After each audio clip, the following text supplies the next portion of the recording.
할렐루야. 네, 오늘 하나님 최고의 은혜가 임하는 예배 되기를 축복합니다. 네, 오늘 서로 앞뒤 성도 인사하겠습니다. 오늘 말씀이 들려지는 시간 되길 바랍니다. 예, 오늘 말씀이 다 들려지시길 바랍니다. 예, 오늘 이렇게 말씀 못 듣고 있는 분 있으면 제가 이렇게 세우려고요. 제가 예전에 그 청년사회 갈 때는 이렇게 청년들이 많으니까 이렇게 조는 친구들이 가끔씩 있어요. 근데 꼭 조는 놈만 졸죠. 예, 마귀가 재우는 친구들이 있어요. 하루 쟤를 좀 치유해야 되겠다 싶은 생각이 들어갖고 졸길래 예배 설교하다 너 일어나 서서 들어. 그 다음 주부터 안 졸더라고. 이게 어떻게 보면 우리가 신앙의 어떤 신앙의 의지라는 게요. 이렇게 참 쉬운 데 있을 수도 있어요. 어떻게 보면. 오늘 우리 갈라디아서 이제 1장 11절로 17절까지 말씀인데요. 오늘 하나님이 주시는 그 중요한 속에서 중요한 신앙의 의지를 좀 깊게 발견하는 그런 예배 되기를 바랍니다. 갈라디아서 1장 11절로 17절까지의 말씀 찾으신 줄로 알고요. 한 절씩 우리 교독하도록 하겠습니다. 형제들아 내가 너에게 알게 하노니 내가 전한 복음은 사람의 뜻을 따라 된 것이 아니니라.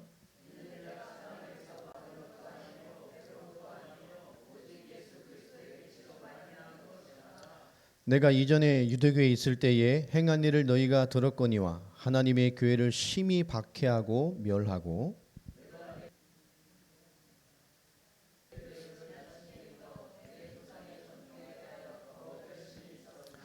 그러나 내 어머니의 태로부터 나를 책정하시고 그의 은혜로 나를 부르시니가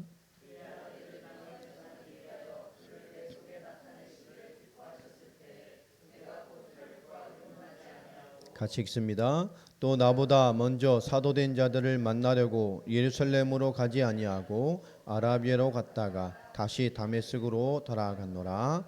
아멘. 요거 오늘 교회에 오시면서 예배 전에 오늘 읽은 본문 한번 읽어보신 분 계세요?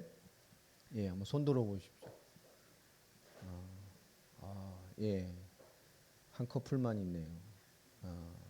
다 읽어야 돼요. 꼭 읽고 보시고 이렇게 딱 이렇게 깔피 켜놓고 꼭 그래야 됩니다.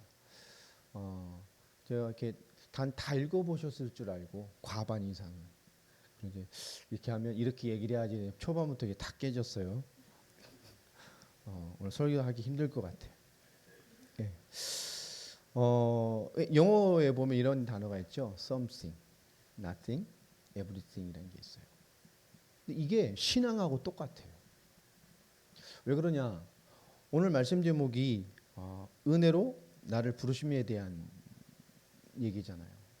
근데 하나님 은혜로 우리 부르는 데에 이 세 가지의 응답을 반드시 받아야 됩니다. 우리가 하나님 앞에 뭔가 주기적으로나 어떤 일이든 뭔가 자꾸 이렇게 하나님 우리를 뭔가 스탑시키거나 주를 바라보긴 하는데 그 원치 않는 무언가로 계속 이렇게 발목을 잡히게 되는 일들을 많이 겪게 되는 사람들이 있죠. 우리가 대부분 그래요. 이것이 무엇을 통과하지 못한 것인가? 이 세 가지의 응답을 못 받아서 그렇습니다. 이 썸씽이라는 게 뭐죠? 결국은 이게 뭔가가 있어. 복음에 담나고 신앙생활하고 오직 주, 오직 하나님, 주를 위해 살겠습니다. 이제 주만을 위해서 은혜 받고 신앙생활도 하고 막 결단을 하지만 그 속에 아직 뭔가가 있어요. 뭐 전라도 말로 말하면 껄쩍지근한 뭔가가 이게 안 바꿔.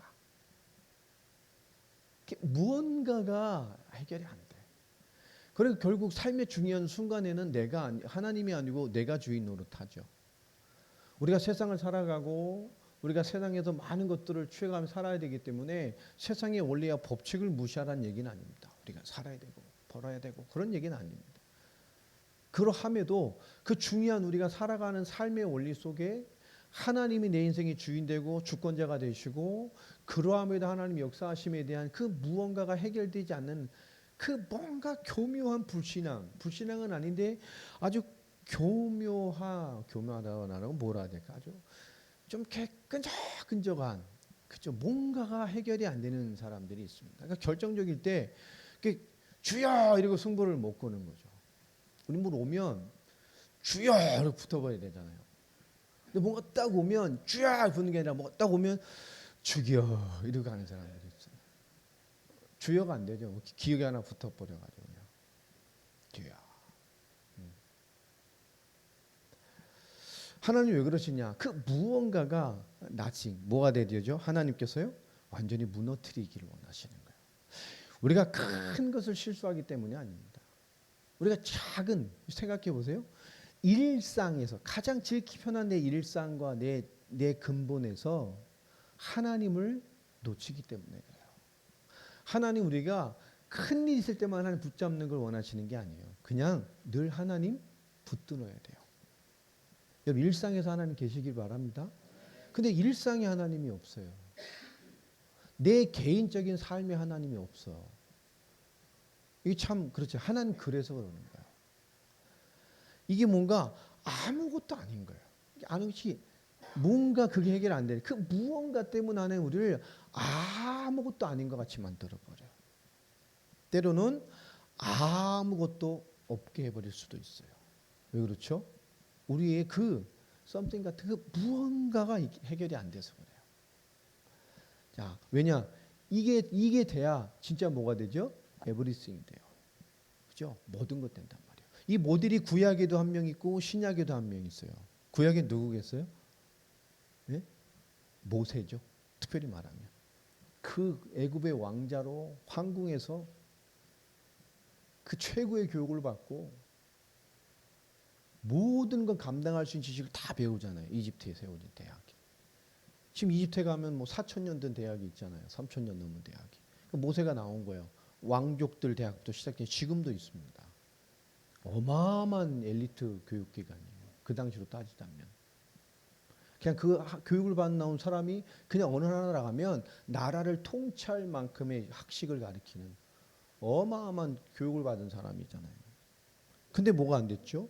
결국은 하나님하고 내가 언약의 백성이고 가나안 땅 가야 되고 내가 이스라엘 백성이라는 정체성은 있지만 그 근본의 무언가가 해결이 안 되니까 그죠? 엄청난 실수들을 계속하게 되잖아요. 하나님 어디로 보냅니까? 그러니 왕자로도 안 되고 아무것도 안 되는 어디로 보냈어요? 나생이라는 시간표를 보냈잖아요. 미디안 광야에서 40년을. 여러분 왕자로 40년을 사다가 갑자기 대리세를 쫙 가장 비천한 인생으로 양치는 수준으로 40년 삶은 사람이 어떻게 되겠어요? 정신이 무너져 버려요. 아무것도 아닌, 아무것도 없는, 그죠? 하나님께서 그것을 무너뜨려 버렸어요. 그 무언가 하나를 무너뜨리시려고.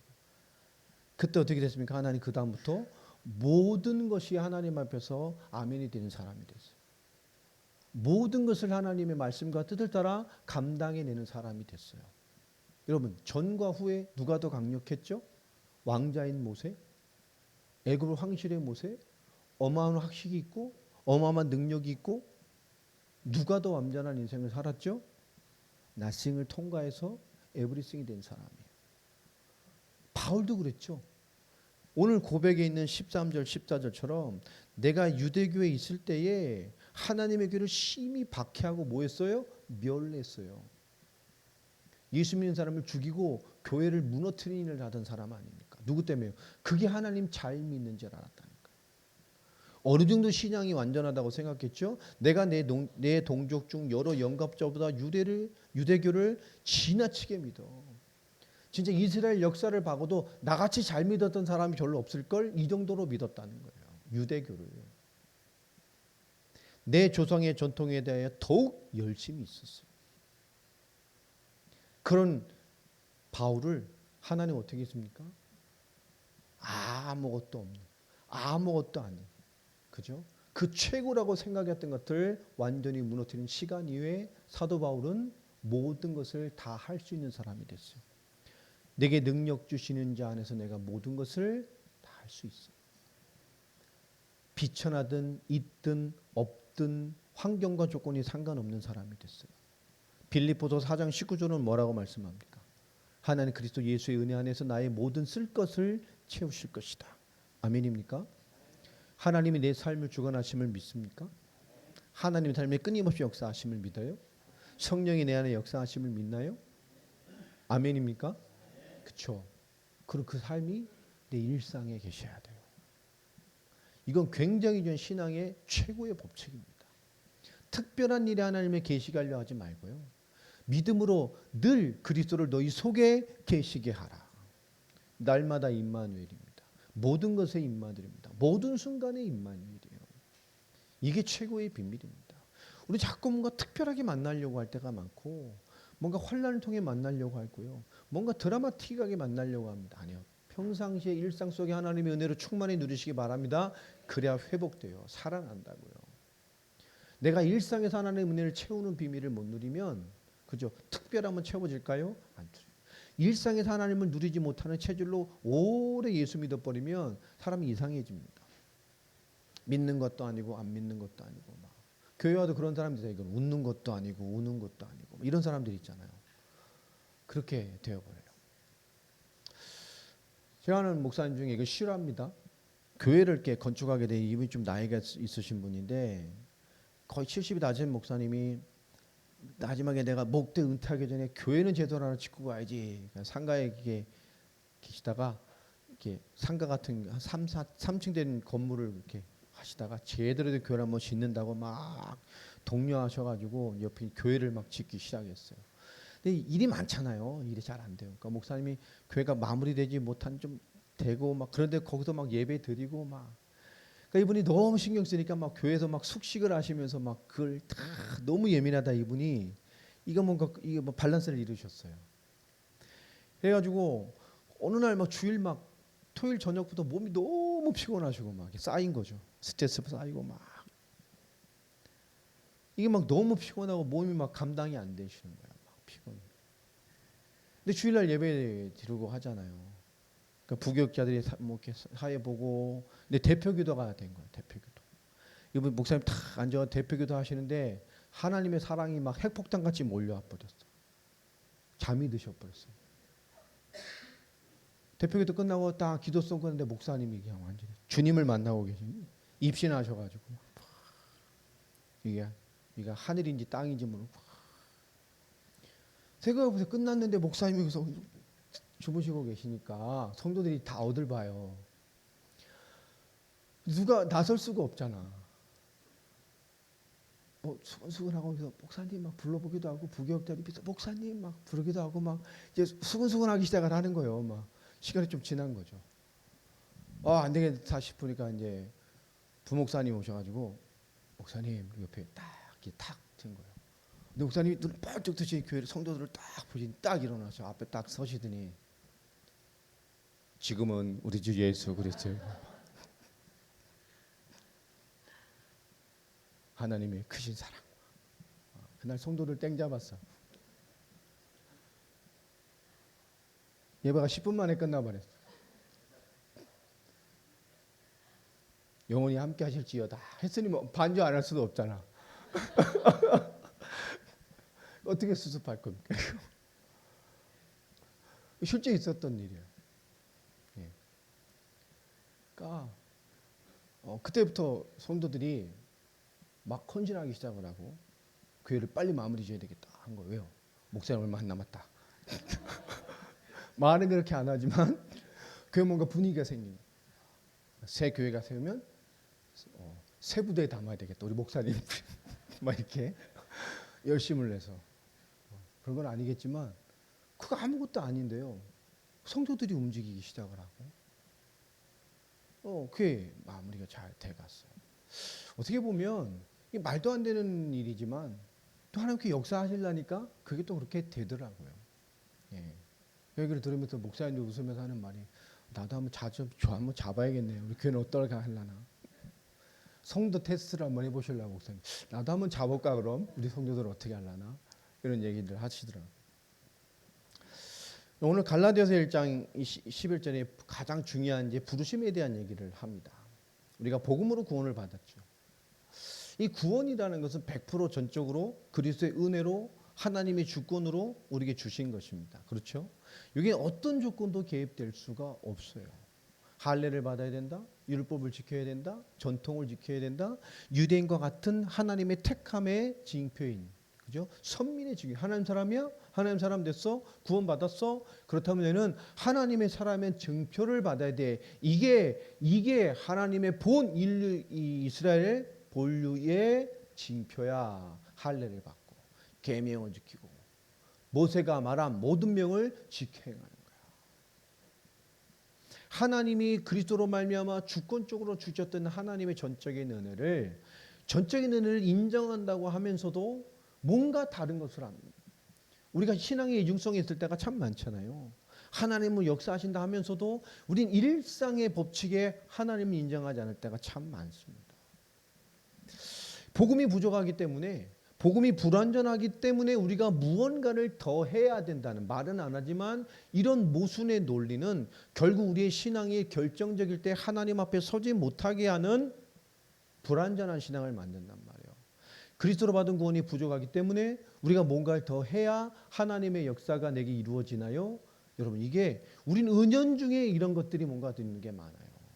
정성의 법칙, 은혜의 법칙, 특별히 뭔가 행함의 법칙. 모든 순간 하나님 좀 더 집중해서 바라보는 그 바라봄의 강도로 무언가 하나님의 역사가 더 일어날 것 같은 착각을 한단 말이에요. 하나님 여러분 인생을 전적으로 인도하시고 역사하게 하셔요. 어떤 하나님으로 바라볼 때요? 내 일상에 계신 하나님. 할렐루야. 나의 하나님이 돼야 되잖아요. 믿는 하나님이 있지만 나의 삶에 나의 하나님이 없는 사람이 참 많아요. 여러분, 우리 그리스도의 은혜와 하나님의 사랑과 하나님의 역사를 여러분 오랜 벗을 만나 벗을 즐김과 같은 평안함으로 주를 만나는 자들의 은혜가 되길 바랍니다. 그래야 되잖아요. 하나님 만나고 은혜를 누리는 것이 막 부담이 되고 특별하게 뭔가를 해야 되고 이런다는 것은 너무나 많은 것을 놓치게 된단 말이에요. 우리가 복음으로 구원받은 이후에 구원받은 하나님의 사람으로서 어떤 삶이 있는가, 그렇죠? 어떻게 살 것인가, 이건 굉장히 중요한 문제이기도 합니다. 우리가 그건 구원받은 이후의 삶을 생각하는 거죠.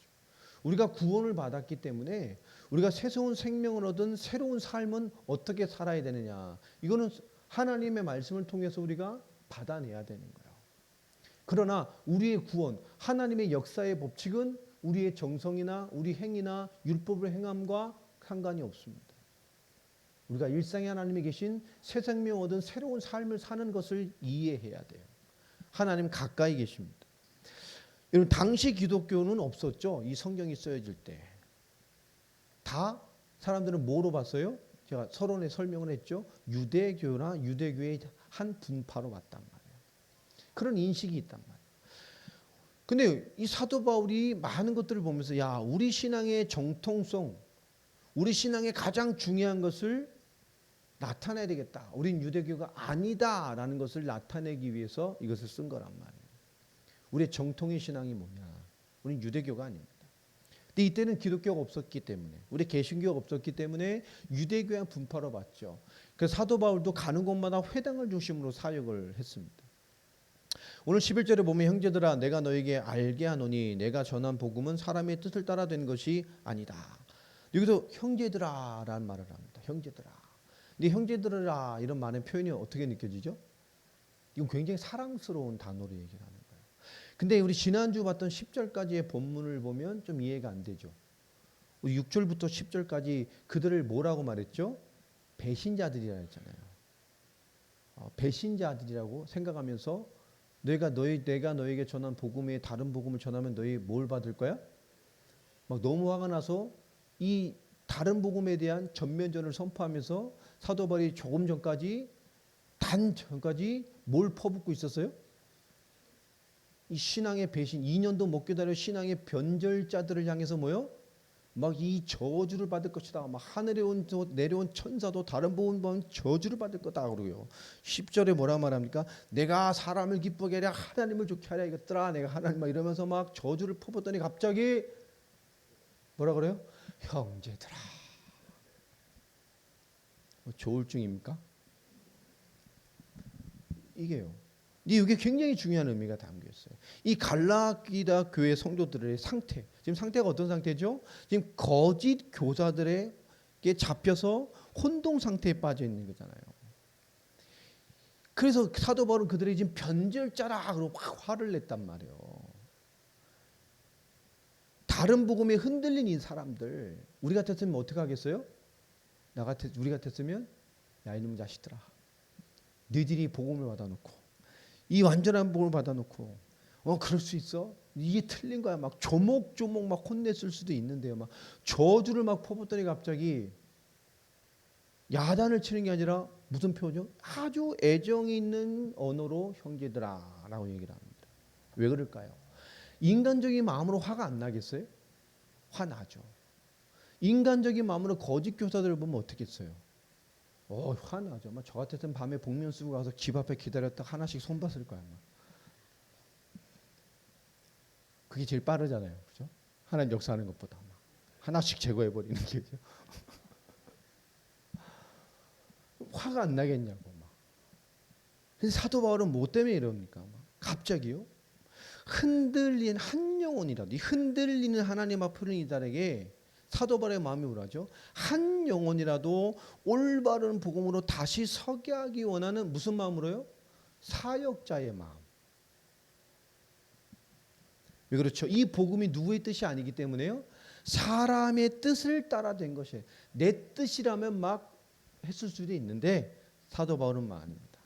흔들린 사람들이 할지라도 하나님 앞에서 복음을 받았던 그들이 하나님의 긍휼을 받아서 하나님의 사역자로 서야 되잖아요. 나도 하나님의 부름 받은 사람이었고 하나님을 잘 섬긴다 했지만 자기도 복음을 몰랐을 때 어떻게 했죠? 자기는 이 사람들보다 더 험한 짓을 했잖아요. 야 이놈들아 해야 되는데요. 대부분의 많은 사람들은 하나님의 인도를 받을 때 이렇게 받는 사람들이 참 많아요.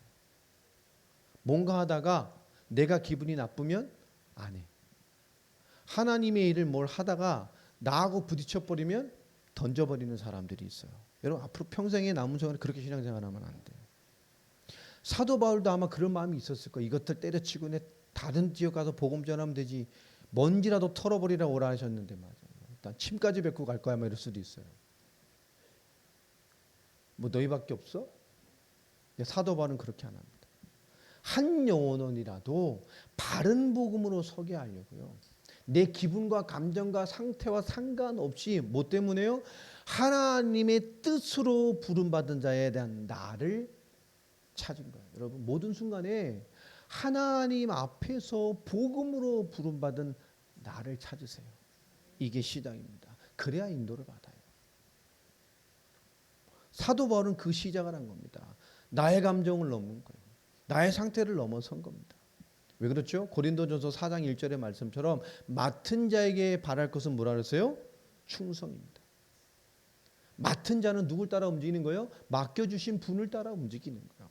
이게 사역자의 기본이에요.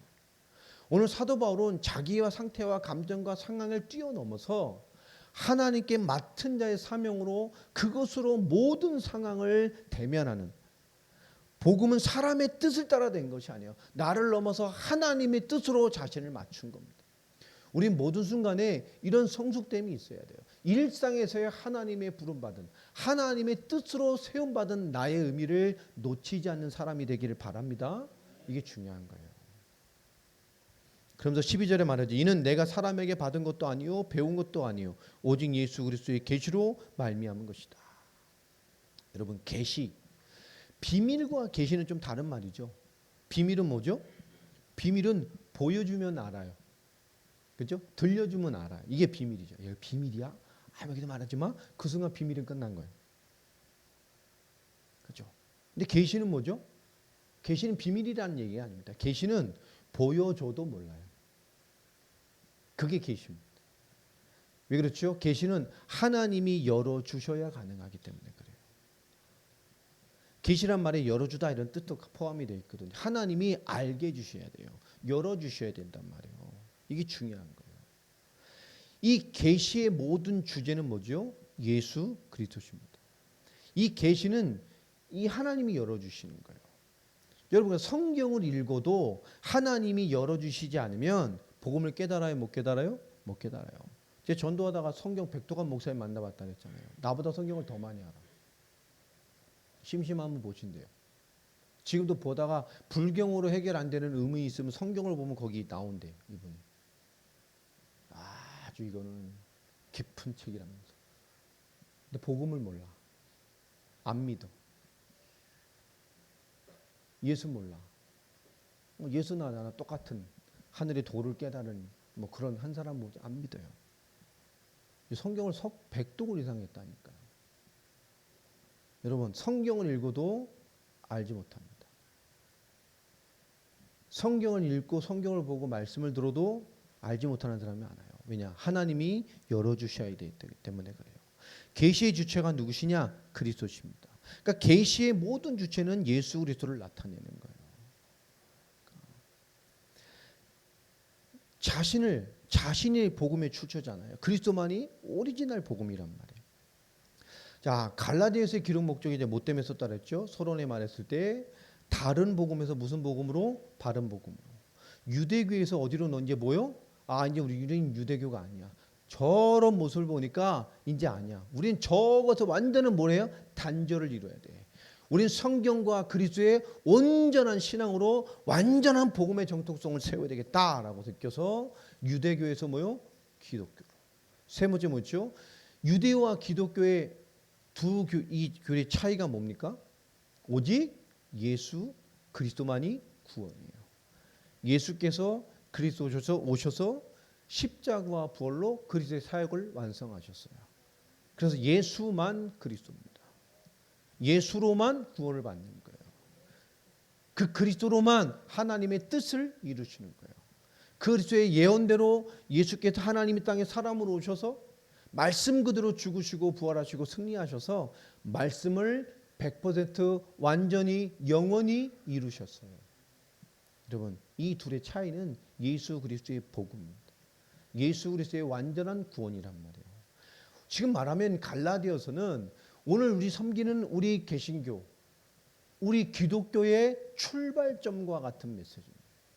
특별히 신약성경에 가장 먼저 써진 것이 갈라디아서와 데살로니가서입니다. 그러니까 성경 제일 먼저 써준 게 갈라디아서, 데살로니가서예요. 신약성경 중에. 그러니까 신약성경의 기록 연대순을 보면 이 완전한 복음의 대선포를 시작하고 신약 역사가 시작이 되어졌어요. 여러분, 다른 복음에서 바른 복음을 간다. 여러분, 가짜가 너무 판치면 제가 우리 로마서 할 때 뭐 했죠? 뭘 연구하라 그랬어요? 가짜가 너무 많고 이단이 너무 많다고 이단을 연구할 필요 없다 그랬죠. 가짜가 너무 많으면 뭘 더 연구하면 돼요? 진짜를 연구하면 가짜를 다 알게 돼요. 바른 복음을 알면 틀린 복음을 정확하게 알게 돼요. 자, 창세기 3장 15절을 여자의 후손이 뱀의 머리를 상하게 할 것이다. 이것을 원시복음이라고 말합니다. 최초의 복음이죠. 인간의 실패한 순간에 완전히 주신. 우리 창세기 3장 15절 좀 넘어가 볼까요?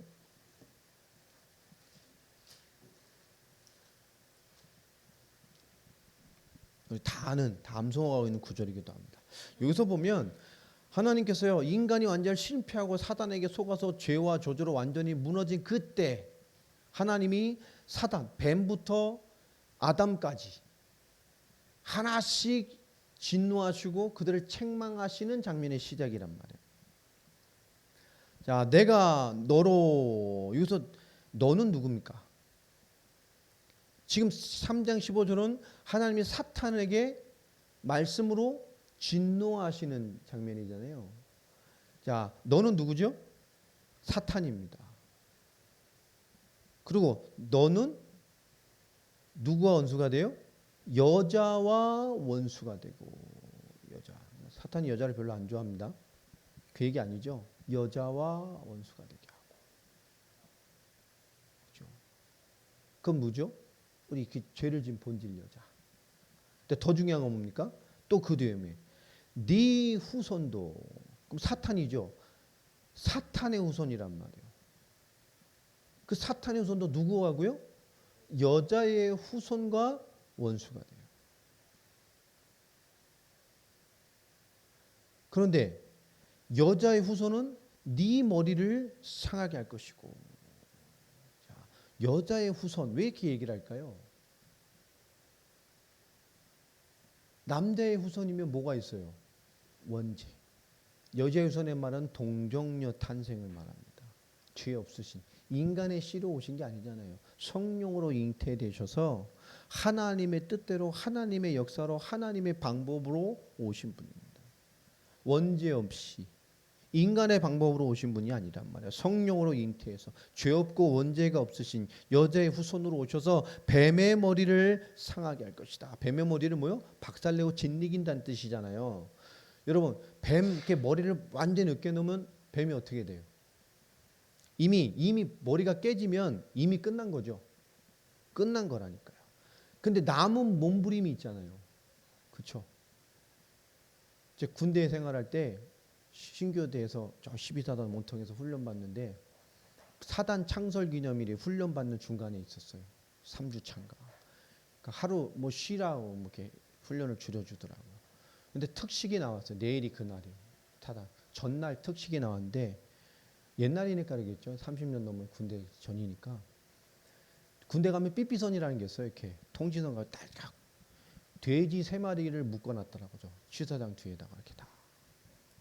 제가 180이 넘으니까 점심시간 딱 밥 먹고 쭉 세워놓더니 한 줄 맨 앞줄을 쫙 부르는 거예요. 이제 앞줄에 서 있었거든.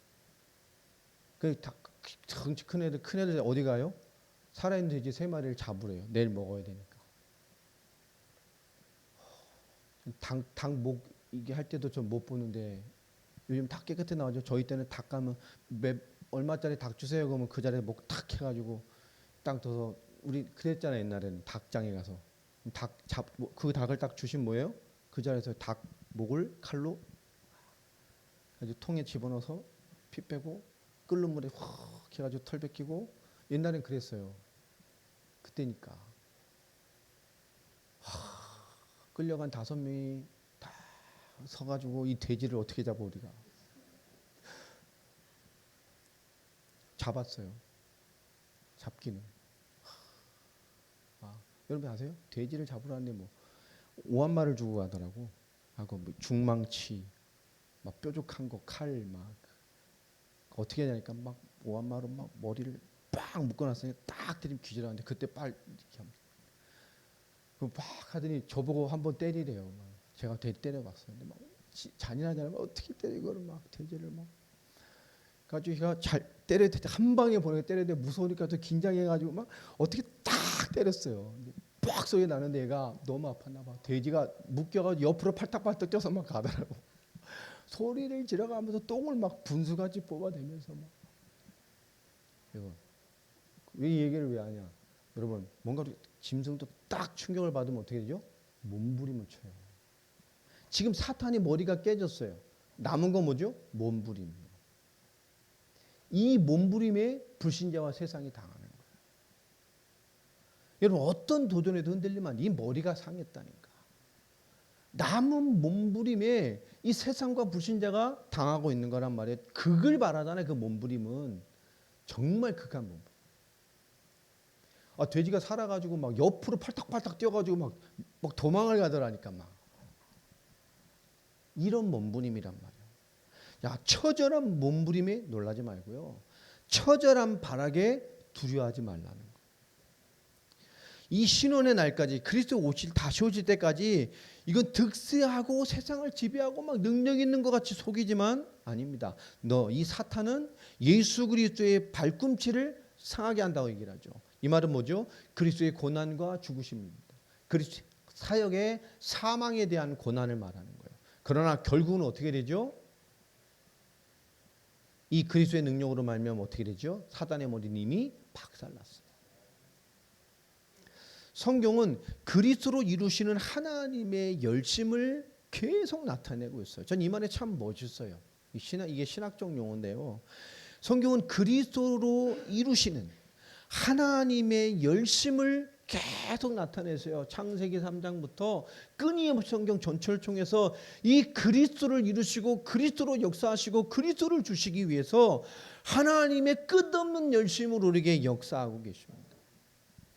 오늘 갈라디아서 1장 오늘 13절에 바로 넘어가면요. 내가 이전에 유대교에 있을 때에 바울이 말하죠. 자신의 과거의 삶을 말합니다. 유대교. 교회를 박해하던 사람. 바리새인이고 율법의 열심이었어요. 14절에 보면 유대교 조상의 전통을 자기는 정말 잘 지킨 사람이었다고 말합니다. 사도행전 15장에 우리 서론에서 봤던 그 유대교의 정체성을 못 벗어났던 그런 초대교회 모습과 같은 거죠. 자, 그러면서 빌립보서 3장을 한번 보면요. 빌립보서 3장을 한번 보겠습니다. 우리 5절로 6절인데요. 자, 두 절 같이 한번 합독해 봅시다. 시작. 나는 8일 만에 할례를 받고 이스라엘 족속이요 베냐민 지파요 히브리인 중에 히브리인이요 율법으로는 바리새인이요 열심으로는 교회를 핍박하고 율법의 의로는 흠이 없는 자라. 바울의 자기 소개죠. 회심 전에 바울의 이력서입니다. 예. 엄청난 이력서죠. 이랬던 사람이에요. 박해도 1등, 유대교도 1등, 신앙도 1등, 전통도 1등, 지식도 1등. 자, 요걸 가지고 사도행전 22장으로 한번 또 넘어가 보겠습니다. 사도행전 22장 5절 6절인데요. 5절에 보면 이렇게 말을 합니다. 이에 대제사장과 모든 장로들이 내 증인이라. 또 내가 그들에게서 다메섹 형제들에게 가는 공문을 받아가지고 거기 있는 자들도 결박하여 예루살렘으로 끌어다가 형벌을 받게 하려고 가더니, 지금 예수 그리스도를 만나러 갈 때 다메섹에서 있던 사건이잖아요. 그러니까 완전히 유대교, 유대 히브리 중에 완전히 이 메이저 그룹이었단 말이에요. 다메섹 사건의 배경을 설명합니다. 6절을 보면 가는 중에 다메섹에 가까이 갔을 때에 오정쯤 되어 호련히 하늘로부터 큰 빛이 나를 둘러 비치매 내가 땅에 엎드러져 들으니 소리는 있어 이르되 사울아 사울아 네가 왜 나를 박해하느냐 하시기로 내가 대답하되 주님 누구시니까 아니니 이르시되 나는 네가 박해하는 나사렛 예수라 하시더라. 구절에 보면 나와 함께 있는 사람들이 중요한 말입니다. 나와 함께 있는 사람들이 뭐 했어요? 빛을 보고 똑같은 현상을 보면서도 나에게 말씀하시는 이 소리를 그 사람들은 들었어요? 못 들었어요? 못 들었어요.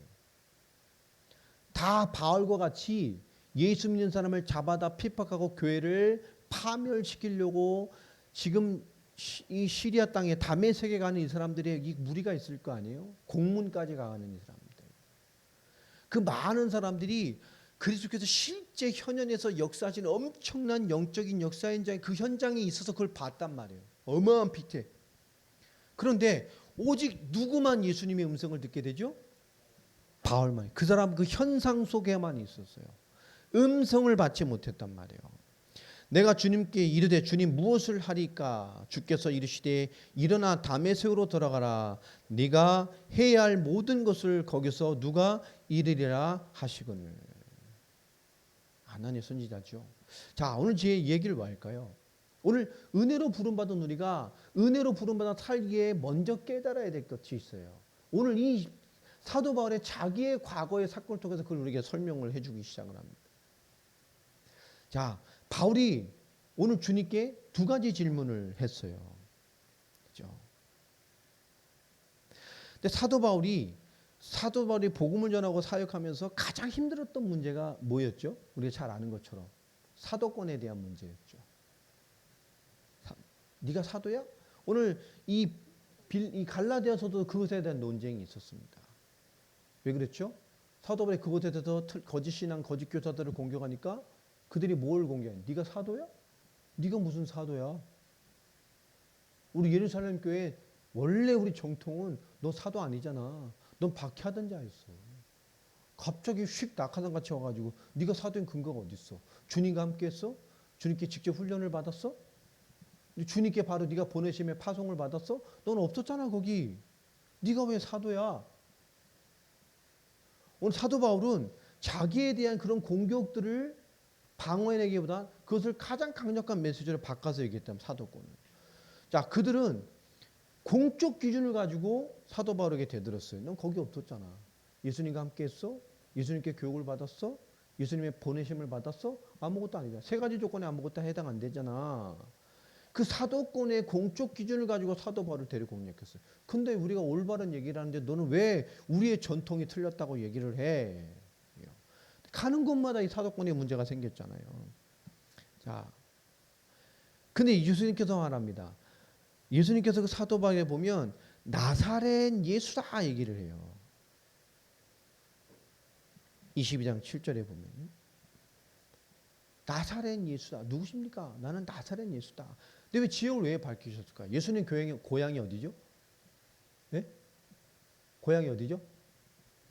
나사렛 아니잖아. 베들레헴에서 나셨잖아. 나사렛은 자라신 곳이지. 그렇죠? 태는 베들레헴이고. 근데 이 나사렛이 유대의 어느 정도 위치에 있는 것이냐? 미국에 가면 절대 가지 마 이런 할렘가들이 있죠. 뭐 그렇게 생각하시면 돼. 쉽게 말하면. 유대 할렘가 같은 곳이에요. 그러니까 굉장히 낮은 지역이란 말이에요. 우리 말하면 쉽게 말하면 할렘가는 아니겠지만 달동네, 가난하고 어려운 사람들이 사는 그런 동네였어요. 그러니까 예수님께서 나사렛 예수라고 하니까 이 종교 지도자들, 그 당시에 종교 지도자들이 뭐라고 얘기해서 비웃었잖아요. 야, 나사렛에서 무슨 선한 게 나. 왜 그러냐? 유대에서 그런 지역이었어요. 거기 선한 게 날 수가 있어?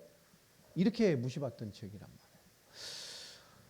근데 이 당시에 그리스도를 바라보는 메시아 대망 사상은 어떤 거였죠? 아주 위풍당당한 메시아를 기다리고 있었잖아요. 오셔서 로마를 파멸시키고 시대를 개혁하고 나라를 회복할 뿐만 아니라 이스라엘 모든 개인을 회복시키고 우리의 빵 문제를 해결하고 인생 문제를 해결할 그 위대한 메시아의 시대가 도래할 것이다. 이런 메시아를 기다렸는데 그런 메시아가 아니었잖아요. 이 사울, 바울이 되기 전 이 사울은 그죠? 이 메시아와 뭐를 따로 알고 있어요? 예수를 따로 알고 있었어요. 잘 이해하셔야 돼요. 오늘 그리스도를 만나기 전에 사울, 그리스도를 만나기 전에 바울은 메시아와 예수를 어떻게 알고 있었어요? 따로 알고 있었다고. 사도행전 9장에 다메섹에서 그리스도의 직접 계시, 다 같은 현상을 봤지만 오직 진짜 그리스도의 계시를 받았던 사람은 누구지요? 그리스도입니다. 그리고 9장 15절에 그는 예수님께 뭘 받았어요? 이방들과 임금들을 향해 보내심을 직접 받았어요. 할렐루야. 자기의 사도권을 보장하는 것이 사건이기도 하지만 더 중요한 건 뭐냐? 그 이전에 바울은 메시아와 예수를 따로 알았단 말이에요. 지금도 이런 크리스찬들이 너무 많아요. 현장에서는. 예수와 메시아를 따로 아는 사람들이 많단 말이에요. 복음과 예수를 따로 믿는 사람들이 너무 많아요. 메시아를 알지 못하고 믿는 사람도 많습니다. 계시를 받지 않고 예수를 알지만 메시아로 알지 못하는 사람이 너무 많아요. 유대주의 같이. 예수 알아. 예수 아는데 뭐요? 메시아로 알지 않아요. 이 메시아와 예수를 따로 아는 크리스찬들이 너무 많단 말이에요. 일상 삶에서. 내 삶의 신앙에서. 여러분 계시는 뭐죠? 따로 알고 있는 것이 아닙니다. 사울의 인식 세계에 계시가 됐다는 것은 그의 인생과 삶의 모든 순간에 그 알고 있던 메시아와 나가 하나로 만나는 거예요. 이게 계시입니다. 내 인식 세계에 그리스도를 진짜 만나버려야 돼요. 이게 계시라고요. 오늘 사도행전 22장 9절로 10절에 그 얘기를 하는 거예요. 오늘 사울 주변에 많은 사람들은 똑같은 역사 현장이 있어 그 빛을 봤지만 음성을 듣지 않았어요. 계시를 받지 못했습니다. 바울이 질문하잖아요. 그래서 바울이 주님께 두 가지 질문을 했어요. 9절 10절에 뭐라고 질문했나요? 예? 첫 번째 질문이 뭐였어요? 이 사울이 주님 만나고 한 첫 번째 질문이 누굽니까? 예? 첫 번째 뭐였죠? 예? 주님 누구시니까? 8절이에요. 그렇죠? 두 번째 질문이 뭐였어요? 내가 무엇을 하리까? 여러분 이 질문의 순서는 너무 중요한 거예요. 바울이 사울일 때는 늘 이 질문을 어떻게 했죠? 뒤집어서 하며 살았죠. 그렇죠? 내가 늘 먼저 무엇을 하면서 돌아다녔어요. 여러분 먼저 그러죠. 먼저 뭔가를 하죠. 먼저 저질러요. 먼저 하고 뭘 하고. 그러나 뭘 몰랐어요? 주님은 몰랐어요. 예. 예전에 오카노 목사님께서 이런 얘기를 하셨어요. 신학생들이나 교인분들 이런 탄식을 하신 적이 있어요. 한국 교회는 교인이 너무 많고 교회가 너무 많은 일을 감당하는 축복을 받은 교회다. 그러나 불안하고 위험하다고요. 교인들은 많고 교회도 참 좋지만 복음이 점점 좀 비어가고 있다. 성도가 오면 복음을 채워줘야 되는데 복음을 채우기 이전에 교회 생활을 먼저 가르친다. 배운다. 그래서 교회 생활에 익숙해지면서 점점 그것이 그들은 뭐요? 그게 복음 생활인 줄 아는 거예요. 정작 복음의 체험이 없는, 복음의 부딪힘이 적은, 그러니 육신의 다른 동기로 교회와 나의 신앙생활에 잘못된 뿌리를 내려서 결국은 복음으로 살지 못하는 성도를 가득 채워서 어느 날 한국 교회는 위험한 교회가 될 것이다 이렇게 말씀하신 적이 있어요. 맞죠? 그 표현입니다. 우리가 예수를 믿는다는 것은 무엇을 하느냐가 우선이 아닙니다. 사도 바울은 먼저 했죠. 먼저 행했잖아요. 뭘 해야 돼. 하고 난 다음에 하나님께 맞냐 안 맞냐를 뭐요? 판가름 받아야 돼. 아닙니다. 먼저 뭐가 필요한 거죠? 예수를 믿는다는 것은 뭘 하는 게 우선순위가 아닙니다. 예수 그리스도가 누구신지 먼저 알고 채우는 거예요. 할렐루야. 왜 이렇게 복음에 대한 얘기를 강조하고 얘기를 계속 할까요? 뭘 하는 게 아닙니다.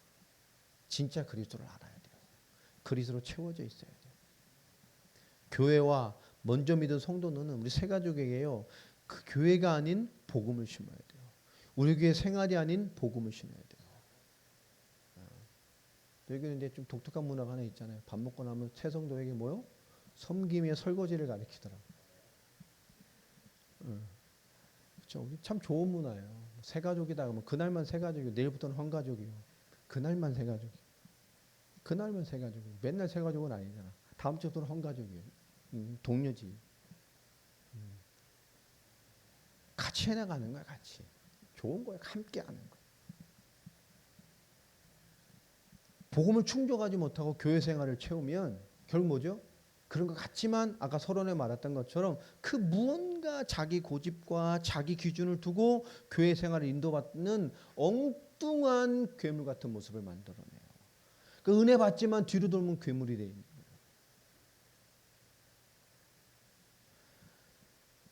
하나님은 교회가 흔들리고 성도가 흔들리는 거 그것마저도 뭘로 바꾸셨어요? 역사로 바꾸셨어요. 이게 갈라디아서입니다.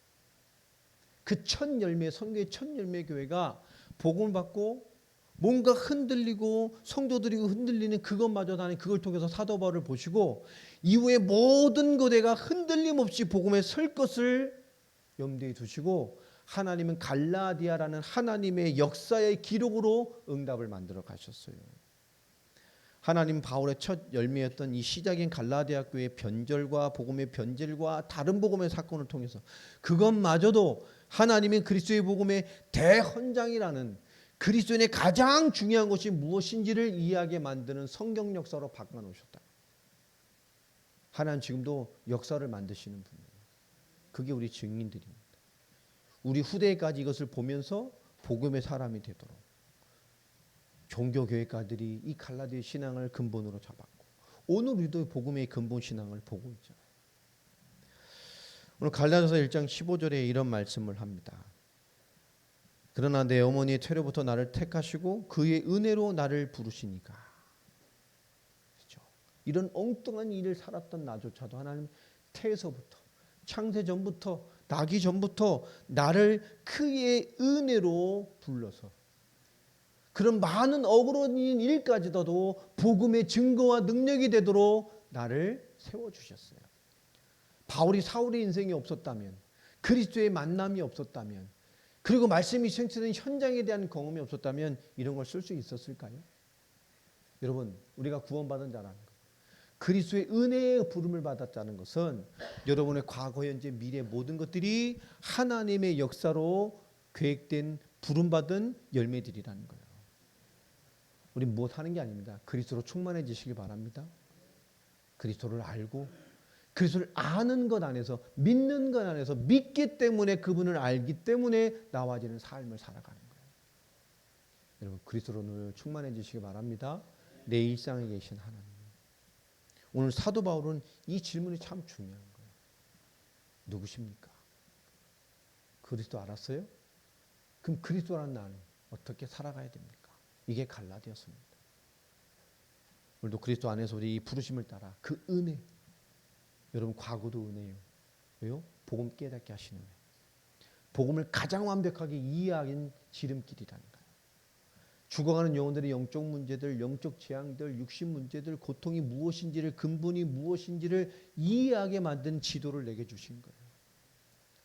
복음 알게 하시고 왜 복음해야 되는지, 왜 그리스도를 들어야 되는지, 왜 그리스도를 영접해야 되는지, 왜 그리스도의 신앙생활을 해야 되는지를 알게 하신 거예요. 그것으로 채워지고 채워져서 그 채우심으로 무엇을 해야 되는지를 각자에 대한 하나님의 계획들을 찾아 살아가는 한 사람의 증인들이 되시기를 바랍니다. 기도하겠습니다. 하나님 감사합니다. 인도하시는 은혜 가운데 부르시고 세우셨사오니 충만하게 하시고 인도하시며 하나님의 거룩한 뜻을 이루는 우리의 삶이 되게 하여 주시옵소서.